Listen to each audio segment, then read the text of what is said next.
నమస్కారం. ఈరోజు మనం ఆన్లైన్ మీటింగ్స్లో అంటే జూమ్ లాంటి వాటిల్లో అనుకోండి, రెగ్యులర్గా వినే కొన్ని ఇంగ్లీష్ మాటలు, వాటి వెనుక అసలు కథేంటి, ఎలా వాడుతున్నారు అనేది కొంచెం లోతుగా చూద్దాం. అవును. మా దగ్గర ఒక చిన్న స్క్రిప్ట్ ఉందిలేండి. అందులో ఒక ఆయన వాళ్ళ boss we're running out of time అనంగానే అయ్యో నేను టైం వేస్ట్ చేశానా అని కంగారు పడ్డారు. మ్మ్. అంటే ఈ ఆఫీస్ భాష కొన్నిసార్లు కొంచెం కన్ఫ్యూజ్ చేస్తుంది కదా. అవును, నిజమే. ఈరోజు మన పని ఏంటంటే ఈ మాటల్ని కొంచెం విడమరిచి మీటింగ్స్లో అందరికీ స్పష్టత తీసుకురావడం. సరిగ్గా చెప్పారు. ఈ పదాలు ఊరికే మర్యాద కోసం కాదు, వర్చువల్ మీటింగ్స్లో మాటల్ని నడిపించడానికి ఇవి చాలా ముఖ్యం అన్నమాట. సరిగ్గా తెలియకపోతే అపార్థాలొచ్చేస్తాయి. నిజమే. ముందుగా టెక్నికల్ ఇబ్బందుల గురించి మాట్లాడుకుందామా. అందరికీ బాగా తెలిసింది యూర్ ఆన్ మ్యూట్. అబ్బా, ఇది లేని మీటింగ్ ఉంటుందా అసలు?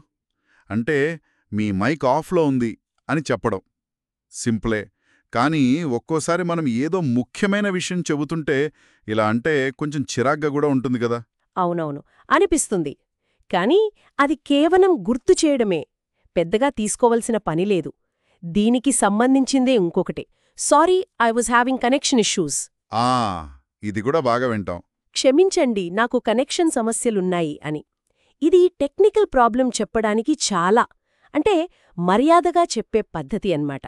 హ్మ్, నిజంగా సమస్య ఉన్నా లేకపోయినా. కొందరు కొంచెం లేటైనా లేక డిస్టర్బెన్స్ వచ్చినా దీన్ని వాడేస్తుంటారు. అంటే నిజాయితీగా వాడాలి అంటారు, అంతే కదా. అలాగే ఎవరైనా మధ్యలో కట్ అయిపోతే అప్పుడు I think we lost you there అనడం కూడా కొంచెం బావుంటుంది కదా. ఖచ్చితంగా మీరు డిస్కనెక్ట్ అయ్యారని అనుకుంటున్నాను అని సున్నితంగా చెప్పడమన్నమాట, అవతలి వాళ్లని ఇబ్బంది పెట్టకుండా. సరే. ఇక స్క్రీన్ షేరింగ్ విషయానికొస్తే can everyone see my screen అని అడగడం మాత్రం మస్ట్. అవును, అది మాత్రం పక్కా. అందరికీ నా స్క్రీన్ కనిపిస్తుందా అని కన్ఫర్మ్ చేసుకోవాలి, లేదంటే టెక్నికల్ గ్లిచ్చులతో టైమంతా వేస్ట్. అంతే. ఇవన్నీ మీటింగ్ సాఫీగా జరగడానికి చిన్న చిన్న టిప్స్ అన్నమాట. ఓకే, టెక్నికల్ సంగతులు పక్కన పెడితే అసలు మీటింగ్ ఫ్లోని కంట్రోల్ చేయడానికి కొన్ని మాటలున్నాయి. ఉదాహరణకి let's come back to this. ఇది వినడానికి సింపుల్గానే ఉంది, కానీ కొన్నిసార్లు ఈ టాపిక్ ఇక్కడాపై అన్నట్టు కూడా అనిపిస్తుందేమో. మంచి పాయింట్లేవనెత్తారు.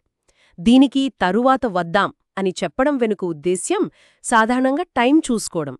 అంటే ప్రస్తుతానికి అంత అర్జెంట్ కాని విషయాన్ని వాయిదా వేయడం. సరే. కానీ ఎవరు చెబుతున్నారు, ఇంకా ఏ సందర్భంలో చెబుతున్నారు అనే దాన్ని బట్టి కొన్నిసార్లు అది డిస్కషన్ని కంట్రోల్ చేస్తున్నట్టుగానో లేదంటే ఆ టాపిక్ని మొత్తానికే పక్కన పెట్టేస్తున్నట్టుగానో కూడా అనిపించొచ్చు.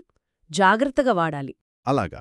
మరి మనం మొదట్లో అనుకున్నది we're running out of time, ఇది కూడా అలాంటిదేనా?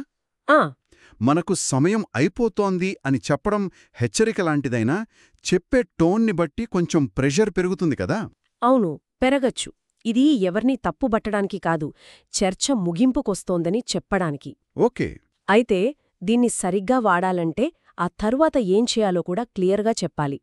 ఉదాహరణకి we're running out of time, కాబట్టి నెక్స్ట్ స్టెప్స్ ఏంటో త్వరగా ఫైనలైజ్ చేద్దాం అలా చెప్పాలి. రైట్. లేదంటే అది కేవలం ఒత్తిడి పెంచే మాటగానే ఉంటుంది. అంటే క్లారిటీ ముఖ్యం.